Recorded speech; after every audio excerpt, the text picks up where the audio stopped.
problems at our southern border have been amassing since President Biden took office.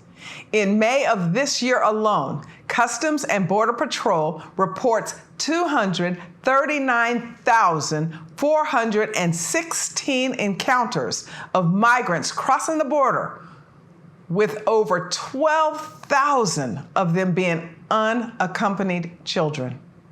That was just 1 month.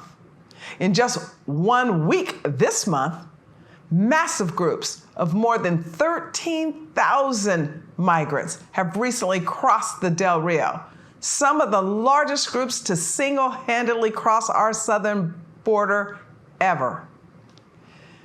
That's just in 1 week, in one sector of the border. Meanwhile, the Mexican cartel takes advantage of the chaos under the Biden administration, smuggling thousands of pounds of the dangerous drug fentanyl across our border. And while facts and figures prove increasingly daunting, it is the harrowing stories we hear every day that are truly drowning the news with sorrow.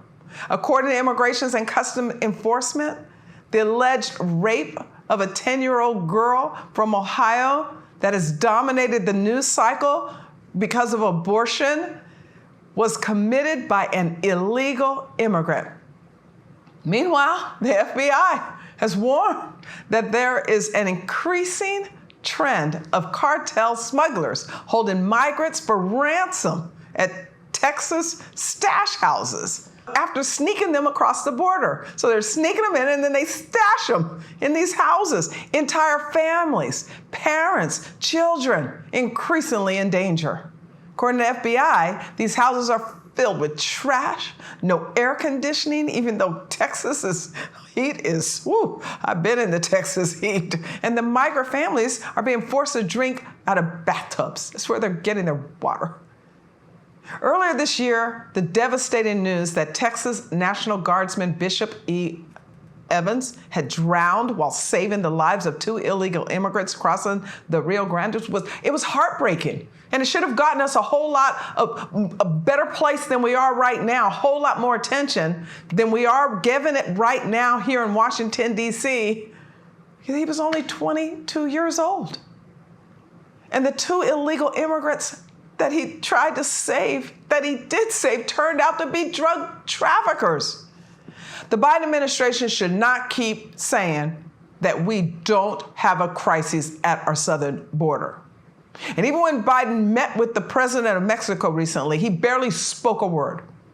While the meeting was dominated with the Mexican president speaking on how his national gas prices are much lower than ours. Internationally, we are being mocked.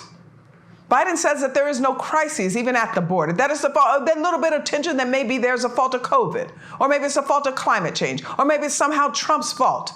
Does this sound familiar? He's been rotating these same excuses for all of his administration's failures, many failures, the high gas prices, the inflation, the summer of rage that they just went into, the rising crime, the progressive prowlers that are even running people out of restaurants right now. Where's the accountability? Where's the personal responsibility? This is a problem that we have at hand facing us in November. And the lack of leadership and strength, this is really challenging. And it's challenged up against America's potential. We're better than this. National Guardsman Bishop Evans showed us that there are those in our society who are good, who will do everything they can to help, to save lives, regardless of the situation. The better angels. Do our overwhelmed agents at the border, our struggling communities up and down the Rio Grande, and the terrified, unaccompanied children, does this administration care at all? Can we even look at Bishop Evans to lead us even out of eternity by him doing the right thing? Or is this administration just watching, along with all of us, just not wondering what we can do, left vulnerable to just the hands of politicians that are just doing nothing but blame and game? They have no lack of conviction. They want to try to get to November and hope that no one notices. But this crisis will continue. And hopefully someday, very soon, We have men and women here in Washington with the same courage and care as our border agent, Bishop Evans. November is critical. It's right around the corner, but it's going to take every one of these next 100 days to make sure that we change the situation of our southern border.